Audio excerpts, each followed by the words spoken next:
Hello दोस्तों, आज हम लोग बात करने वाले हैं इस समय बच्चों में टाइफाइड के बेस्ट इलाज के बारे में। ठीक है, जो हॉस्पिटल में बच्चों को क्या इलाज दिया जा रहा है, ठीक है, डॉक्टर्स क्या इलाज देते हैं उसके बारे में हम लोग बात करें। क्योंकि जो अभी जो मौसम चल रहा है वो मानसून का मौसम है। ठीक है, इसमें क्या होता है, जो कंटामिनेटेड फूड वगैरह होता है, कंटामिनेटेड पानी वगैरह जो होता है, उसके कंजम्पशन से बच्चों में क्या होता है, टाइफाइड फैलने के चांसेस बहुत ज़्यादा होते हैं। आप सबको पता है कि जो टाइफाइड होता है वो साल्मोनेला टाइफी जो बैक्टीरिया होता है उसकी वजह से फैलता है। ठीक है, तो इन सभी कारणों से जो बच्चों में टाइफाइड होता है उसके लिए अपन बेस्ट ट्रीटमेंट क्लिनिक पे क्या दे सकते हैं ताकि एक बार के ट्रीटमेंट से ही बच्चा पूरी तरह ठीक हो जाए। ठीक है, तो किसी भी बीमारी को पहचानने के लिए सबसे पहले उसके सिम्टम्स, उसके लक्षणों के बारे में जानना बहुत ज़रूरी है ताकि कौन कौन से लक्षण अपने को बच्चे में दिखें जिससे अपन उसको सस्पेक्ट करें कि इसको टाइफाइड हो सकता है। तो यहाँ अपन बात करने वाले हैं, सबसे पहले जो लक्षण आता है वो है हाई फीवर। हाई फीवर मतलब कि जो बच्चे को 100 डिग्री फ़ारेनहाइट प्लस फीवर हो सकता है। तो अपन क्या करेंगे, इसको थर्मोमीटर से आपको सबसे पहले फीवर मेज़र करना है। ठीक है, तो अगर उसका 100 डिग्री फ़ारेनहाइट प्लस अगर फीवर आता है तो आप उसको सस्पेक्ट कर सकते हैं कि वो टाइफाइड उसको हो सकता है। उसके बाद में बच्चे को डायरिया या कॉन्स्टिपेशन दोनों में से भी कुछ एक चीज़ हो सकती है, क्योंकि जो इसका जो साल्मोनेला टाइफी जो बैक्टीरिया होता है, ठीक है, वो क्या करता है, जो अपनी छोटी जो आंत है ना उसमें अपनी संख्या को बढ़ाता है, वहाँ पर इसका इफेक्ट ज़्यादा देखने को मिलता है। उसी वजह से पुअर एपेटाइट मतलब उसको भूख नहीं लगती, एब्डोमिनल पेन, पेट में दर्द होना स्टार्ट हो जाता है, और उसके बाद में वोमिटिंग एंड फैटिग, कभी कभी मतलब कि बच्चे को वोमिटिंग भी हो सकती है। फैटिग मतलब कि वही, अगर बच्चा खाएगा नहीं, पेट में दर्द रहेगा तो उसको सीधी सी बात है थकान होगी। इरिटेबिलिटी, बच्चा दिन भर रोता रहता है, अब उसको हाई फीवर होगा, स्टमक पेन होगा, बच्चे में कमजोरी होगी, डायरिया वगैरह होगा, तो ऑब्वियसली बात है कि बच्चा क्या करेगा, रोने लगेगा, इरिटेशन उसको पूरे दिन भर लगी रहेगी। तो अगर अपन को किसी भी बच्चे में ये सिम्टम्स देखते हैं तो अपन उसको सस्पेक्ट कर सकते हैं कि बच्चे को टाइफाइड हो सकता है। तो उसी के बाद में अपन फर्दर क्या करेंगे, बच्चे को टेस्ट करवाते हैं कि आखिर जो बच्चे को टाइफाइड है या नहीं है। तो अपन कौन सा टेस्ट करवाएंगे जो बच्चे के लिए सबसे बेस्ट होता है। तो यहाँ अपन जो टेस्ट की बात करने वाले हैं, ठीक है, तो उसमें सबसे पहले जो टेस्ट आता है उसका नाम है टेस्ट टाइफोडोट। ठीक है, टाइफोडोट जो बच्चों का जो टेस्ट होता है वो कब करवाया जाता है, मान लेते हैं बच्चे को बीते 2 या 3 दिन से अगर उसको फीवर आ रहा है तो उस केस में टाइफोडोट टेस्ट करवाया जाता है। ठीक है, अगर इस केस में अगर अपन देखते हैं कि अगर बच्चा IgG पॉजिटिव आ रहा है, ठीक है, इम्यूनोग्लोबुलिन का टेस्ट होता है, अगर इम्यूनोग्लोबुलिन G अगर पॉजिटिव आ रहा है तो बच्चे को मतलब टाइफाइड नहीं है, मतलब कि टाइफाइड नेगेटिव है। और अगर उसका IgM पॉजिटिव आता है, ठीक है, तो उसके केस में क्या होता है कि बच्चा क्या है, टाइफाइड पॉजिटिव है, बच्चे को टाइफाइड हो रखा है। अगर पिछले 2-3 दिन से फीवर आ रहा हो तो टाइफोडोट टेस्ट सबसे बेस्ट होता है, यही टेस्ट करवाया जाता है। उसके बाद में अगर बच्चे को 5 से 7 दिन तक के लिए अगर बुखार आ रहा है, पिछले 5-7 दिनों से बुखार आ रहा है, दवा वगैरह भी ले रहा है, ठीक भी नहीं हो रहा है, फिर से बुखार चढ़ रहा है, तो उस केस में विडाल टेस्ट करवाया जाता है। अगर विडाल टेस्ट पॉजिटिव आता है तो मतलब बच्चे को टाइफाइड हो रखा है। ठीक है, तो अब जैसे आपने टेस्ट करवाया तो सीधी सी बात है, बच्चे की अगर जो टाइफाइड होगा तो उसकी TLC जो WBC काउंट होती है वो बढ़ जाएंगी। ठीक है, तो बच्चे के जो खून में जो है इन्फेक्शन हो जाएगा। तो उस केस में बच्चे को सबसे बेस्ट ट्रीटमेंट क्या दिया जाए कि बच्चा क्लिनिक पे एक ही बार में ठीक हो जाए। ठीक है, तो अपन बात करेंगे कि उस केस में अपने बच्चे को क्या मेडिसिन देनी है, क्या टैबलेट्स देनी है, क्या इंजेक्शंस देने हैं, क्या सिरप्स देने हैं। ठीक है, तो सबसे पहले यहाँ पर हम बात करते हैं कि जो बच्चा आपके पास आएगा उसको क्या होगा, तेज़ फीवर, मतलब कि हाई ग्रेड का फीवर होगा। जब हमने बात करी कि 100 डिग्री फ़ारेनहाइट से ऊपर उसको फीवर होगा, तो अगर बच्चे को 100 से ऊपर फीवर है तो आप क्या करेंगे, सबसे पहले उसको पैरासीटामोल की सिरप या फिर पैरासीटामोल की टैबलेट देंगे ताकि उसके फीवर को डाउन किया जा सके। और उसके फीवर को 100 डिग्री फ़ारेनहाइट से नीचे आपको लेके आना है, या तो आप उसकी कोल्ड स्पंजिंग कर सकते हो या बच्चे को टैबलेट देके घंटे 2 घंटे तक उसको वेट करने के लिए बोल सकते हो। जैसे ही बच्चे को पसीना आएगा, फीवर ऑटोमेटिकली घंटे 2 घंटे में जैसे ही PCM काम करेगी, पैरासीटामोल की टैबलेट काम करना स्टार्ट करेगी, वैसे ही उसका फीवर क्या हो जाएगा, डाउन हो जाएगा। तो 100 डिग्री फ़ारेनहाइट से नीचे फीवर आने के बाद में आपको क्या करना है कि बच्चे के लिए जो इंजेक्शन जो सबसे बेस्ट यहाँ पे अपन यूज़ करने वाले हैं, मोनोसेफ SB। ठीक है, जिसके अंदर सेफ्ट्राइएक्सोन और साल्बेक्टम होता है। अगर सेफ्ट्राइएक्सोन के अंदर साल्बेक्टम मिला दिया जाता है तो ये बहुत ही अच्छे तरीके से काम करता है किसी भी टाइप के इन्फेक्शन को खत्म करने में। और उस साल्मोनेला टाइफी के लिए जो इस टाइम पे जो इंजेक्शन यूज़ में आ रहा है, वैसे कई बार आप देखते हो कि प्लेन मोनोसेफ भी लगाया जाता है, लेकिन जो इस मौसम में जो इन्फेक्शन हो रहा है वो सीवियर इन्फेक्शन होता है, बच्चे को लंबे टाइम तक इन्फेक्शन रहता है।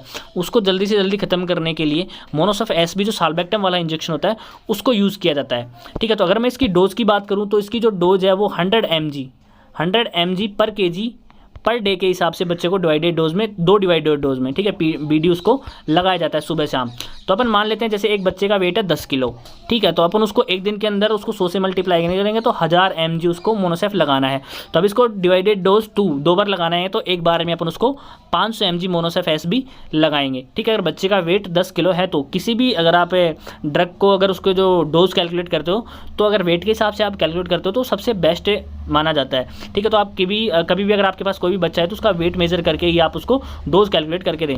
तो मोनोसेफ SB का जो इंजेक्शन है सुबह शाम बच्चे को लगाया जाता है और ये इंजेक्शन आपको कंटिन्यूअसली 5 दिन के लिए बच्चे को लगाना है ताकि उसका जो इन्फेक्शन जो बॉडी में हो रखा है ब्लड में वो कंप्लीटली ख़त्म हो जाए और बच्चे को बाद में कमजोरी वगैरह भी ना रहे, ठीक है। तो मोनोसेफ इंजेक्शन के बाद में जो बात आती है ओरल ट्रीटमेंट की कि बच्चे को ओरल ट्रीटमेंट क्या देंगे। अब उसको फीवर आ रहा है तो उसको पैरासीटामोल की सिरप देंगे अपन। तो पैरासीटामोल की अगर मैं डोज की बात करूँ तो 15 mg पर kg पर डोज, ठीक है। एक बार में अगर अपन बच्चे को दे रहे हैं तो उसको अगर 1 किलो वजन है तो बच्चे को 15 mg देंगे। मान लेते हैं बच्चे का वेट 10 किलो है तो एक बार में अपन उसको 150 mg की PCM की डोज देंगे और 150 mg कर करके अपन सुबह, दोपहर और शाम दिन में 3 बार उसको देंगे। मतलब एक बार में 150, सुबह 150, दोपहर 150 और शाम को 150 mg पैरासीटामोल की डोज बच्चे को देंगे ताकि उसका फीवर जो है बच्चे को रिपीटेडली फीवर ना आए। उसके बाद में जो 3rd नंबर पे जो सिरप आती है एंटीबायोटिक सिरप जिसका अपन यूज़ करने वाले हैं जेडी, ठीक है। जो एजिथ्रोमाइसिन जो सिरप है, एजिथ्रोमाइसिन का जो इफेक्ट है वो सबसे बेस्ट जो टाइफॉइड में अगर जैसे नॉर्मल अपन ने जीफी वगैरह दी है, ऑफ्लोक्सासिन वगैरह भी कई बार देते हैं तो उससे ठीक नहीं होता है। तो फाइनली एजिथ्रोमाइसिन जो सबसे बेस्ट एंटीबायोटिक होती है वो बच्चों के लिए यूज़ की जाती है। तो अगर को क्लिनिक पे इसी एंटीबायोटिक को यूज़ करना है क्योंकि अगर बच्चा एक बार में अगर ठीक नहीं होता है तो लोग क्या करते हैं फिर हॉस्पिटल के लिए चले जाते हैं, लेकिन क्लिनिक पे आपको बच्चे को पहली बार में ठीक करना है तो आपको सबसे बेस्ट ट्रीटमेंट उसको देना है, इसलिए आप एजिथ्रोमाइसिन की सिरप यूज़ करेंगे। अगर मैं इसकी डोज की बात करूँ तो 20 mg पर kg पर डे, ठीक है। तो मतलब कि जो मान लेते बच्चे का वेट 1 किलो है तो उसको 20 mg देंगे। 10 किलो अगर बच्चे का वेट है तो उसको 200 mg एक दिन में देंगे। अब अपने को 2 डिवाइडेड डोज में देना है तो बच्चे को अपने क्या करना है 100 mg सुबह देना है और 100 mg क्या करना है शाम को देना है। तो आप ये बच्चे को भूखे पेट भी दे सकते हो या फिर जैसे उसने कुछ थोड़ा बहुत हल्का फुल्का खा लिया है, खाना वाना खा लिया है तो उसके 1 या 2 घंटे बाद में आपको देना है, तुरंत उसके बाद में नहीं देना है। या तो भूखे पेट दे सकते हो या फिर खाना खाने के 1 या 2 घंटे बाद में सुबह और शाम 100 mg। अगर बच्चे का वेट 10 kg है तो वेट के अकॉर्डिंग आप उसको कैलकुलेट कर सकते हैं। उसके बाद में जो 4th नंबर पे जो टैबलेट आती है वो है मेफ्टाल पी। मेफ्टाल पी के अंदर आता है मेफेनामिक एसिड, ठीक है। अगर बच्चे को तेज़ बुखार आता है बार बार जैसे PCM दे रहे हैं उससे भी बुखार नहीं रुकता है तो उस केस में अपन मेफ्टाल पी की टैबलेट का भी बच्चे को उसी के साथ में यूज़ करते हैं। तो जो इसकी जो डोज है 6 से 7 mg पर kg मतलब पर डोज के हिसाब से अपन बच्चे को देते हैं और इसकी डोज एक बार सुबह और एक बार शाम को बच्चे को दी जाती है। अगर 10 किलो का बच्चा है तो अपन उसको 60 से और 70 mg की टैबलेट की डोज अपन दे सकते हैं। जो ये टैबलेट है वो 100 mg की टैबलेट आती है तो उसके अकॉर्डिंग अपन जैसे 8-9 किलो का बच्चा है तो आधी टैबलेट सुबह और आधी टैबलेट शाम को देंगे ताकि उसका फीवर जो है वो ख़त्म हो जाए, क्योंकि PCM से भी एडवांस तरीके से काम करता है। जो मेफेनामिक एसिड होता है वो बुखार को बहुत जल्दी रिड्यूस करता है, बहुत जल्दी कम करता है। तो अगर उसको फीवर बार बार फीवर आता है तो आप मेफ्टाल पी को भी इसके साथ में यूज़ कर सकते हैं। उसके बाद में जो 5th नंबर पे जो सिरप आती है वो है फ्लोरा BC, ठीक है। आप कोई भी सिरप यूज़ कर सकते हैं लेकिन उसका कंपोजिशन होना चाहिए, उसके अंदर लैक्टिक एसिड हो, ठीक है, और उसके साथ में MVI मल्टीविटामिन उसके अंदर B कॉम्प्लेक्स लैक्टिक एसिड भी आप यहाँ पे यूज़ कर सकते हैं। लेकिन ऐसी सिरप होनी चाहिए जिसके अंदर लैक्टिक एसिड के साथ में वाइटामिन्स का कॉम्बिनेशन हो। तो इस सिरप को अगर अपन मैं डोज की बात करूँ तो इसका जो जैसे बच्चे का वेट है 10 किलो तो उसका अपन 1/3 उसको दिया जाता है। मतलब कि जैसे बच्चे का वेट 10 किलो है तो उसको मतलब कि 3.5 ml के अकॉर्डिंग अबाउट अपन एक बार सुबह और एक बार शाम को दे सकते हैं, ठीक है। तो मतलब अगर 12 किलो का बच्चा है, जैसे मान लेते किसी बच्चे का वेट 12 किलो है तो अपन उसको 4 ml सुबह देंगे और 4 ml शाम को। ऐसे ही उसके वेट का अपन 3rd करके मतलब कि जो 3rd से डिवाइड करके 3 से और ऐसे बच्चे को सुबह और शाम को ये दे सकते हैं, ठीक है। तो उसके बाद में जो सिरप आती है वो है ओमनाकोर्टिल। अब जो नॉर्मली अगर जैसे बच्चों को गर्मियों में अगर टाइफाइड होता है तो इस ट्रीटमेंट से भी बच्चा ठीक हो सकता है, लेकिन अभी जो है मौसम ख़राब चल रहा है, कंटामिनेशन के चांसेस बहुत ज़्यादा रहते हैं, बच्चे के रिकवर होने के चांसेस बहुत कम होते हैं, इसलिए उसको जल्दी से रिकवर करने के लिए सिर्फ ओमनाकोर्टिल जो कि एक स्टेरॉइड है, स्टेरॉइड का यूज़ यहाँ पे किया जाता है ताकि टाइफाइड जो होता है बच्चे का जल्दी से ठीक हो सके। तो ओमनाकोर्टिल की जो सिरप होती है वो बच्चे को एक बार सुबह और एक बार शाम को इन्हीं जो टैबलेट्स हो या ये फिर सिरप्स अपन दे रहे हैं उन्हीं के साथ में दी जाती है। अगर डोज की मैं बात करूँ तो 0.6 mg पर kg पर डे के हिसाब से दी जाती है। अगर 10 किलो का बच्चा है तो अपन उसको 6 mg की टैबलेट अपन देंगे। जैसे अपने पास 5 mg की टैबलेट है तो आधी टैबलेट सुबह और आधी टैबलेट अपन शाम को उसको दे सकते हैं। तो इस प्रकार से जो कंप्लीट ट्रीटमेंट है वो बच्चे को दिया जाता है, ताकि वो 2 से 3 दिन में बच्चे का फीवर आना बंद हो जाएगा। और ये ट्रीटमेंट अपने को कंटिन्यूसली 5 दिन के लिए, ठीक है, फॉर द 5 डेज़ के लिए देना है, ताकि वो कंप्लीटली रिकवर हो जाए, बच्चे के अंदर जो टाइफाइड के सिम्टम्स है वो बिल्कुल भी ना रहें। ठीक है, अगर ये ट्रीटमेंट आप देते हो तो बच्चे को हॉस्पिटल जाने की बिल्कुल भी जरूरत नहीं है, वो आपके क्लिनिक पे 100% बच्चा रिकवर हो जाता है। ठीक है, उसके बाद में जो बात आती है कि जो ये ट्रीटमेंट जो है उसके बाद में आपको क्या करना है, बच्चे के शरीर से जो इन्फेक्शन, अगर जो कई बार क्या होता है कि टाइफाइड ठीक होने के बाद में भी बॉडी में टाइफाइड रह जाता है, तो उसको कंप्लीटली बॉडी से बाहर निकालने के लिए, कंप्लीटली इन्फेक्शन खत्म करने के लिए आप एजिथ्रो को सिर्फ 5 दिन के लिए देंगे। उसके बाद में टैबलेट जो जीफी 100 की जो टैबलेट आती है उसको आप स्टार्ट करेंगे 20 mg पर kg पर डे के हिसाब से। मतलब सुबह शाम अगर आपको बच्चे को देना है तो अगर 10 किलो का बच्चा है तो उसको 100 mg सुबह और 100 mg आप शाम को दे सकते हो। ठीक है, तो ये आपको देनी है। उसके बाद में PCM सिरप आपको कंटिन्यू रखनी है। उसी के बाद फ्लोरा BC जो लैक्टिक एसिड और जो बी कॉम्प्लेक्स या वाइटामिन की जो सिरप है उसको भी आप कंटिन्यू रखेंगे। और ये ट्रीटमेंट आपको 5 दिन के बाद में, जब 5 दिन को अपन एजिथ्रो वगैरह इंजेक्शन वगैरह जो रिसेंटली जो ट्रीटमेंट दिया है उसके जस्ट नेक्स्ट में, उसके लिए ये 7 दिन के लिए ट्रीटमेंट अपने को कंटिन्यूसली देना है, ताकि बच्चे के बॉडी में बिल्कुल भी इन्फेक्शन ना रहे, जो ब्लड के अंदर जो इन्फेक्शन है वो कंप्लीटली खत्म हो जाए।